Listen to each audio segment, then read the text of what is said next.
At mula pa rin po dito sa Calamba, Laguna, narito po ngayon tayo sa pinaka, as you can see behind mga kalakbay, ito ang pinaka malaki or pinaka mataas na statue ng pambansang bayani ng Pilipinas, si Dr. Jose Rizal.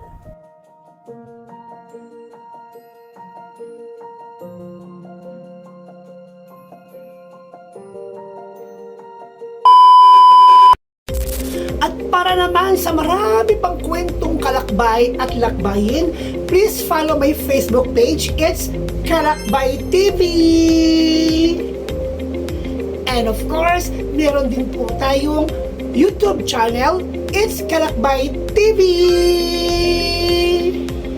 Please don't forget to like, follow, and subscribe.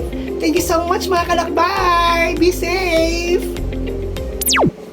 Ang Rizal Monument sa Calamba ay isang monumento na itinayo tuwing na anibersaryo ng kapanganakan ni Dr. Jose Rizal, Pilipinas at ang pinakadakilang anak ni Calamba. Ito ay 6.7 metro na estatwa na nililok ni Jonas Roses at matatagpuan sa The Plaza, isang 6.7 hektaryang 17-acre na parke sa harap ng Calamba City Hall Complex sa kahabaan ng Baknotan Road sa barangay ng Real. Pinangunahan ni Pangulong Benigno Aquino III ang pagbukas ng monumento noong Hunyo 19 sa mundo bago ang dating gobernador ng Laguna na si Jorge A.R.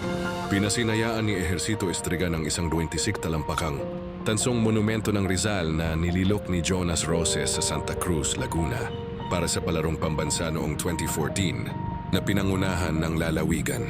Itong monumento ay binanggit bilang ang pinakamataas na monumento ni Rizal upang gunitay ng sesquicentennial o 150 taon ang opisyal na pambansang bayani ng Pilipinas.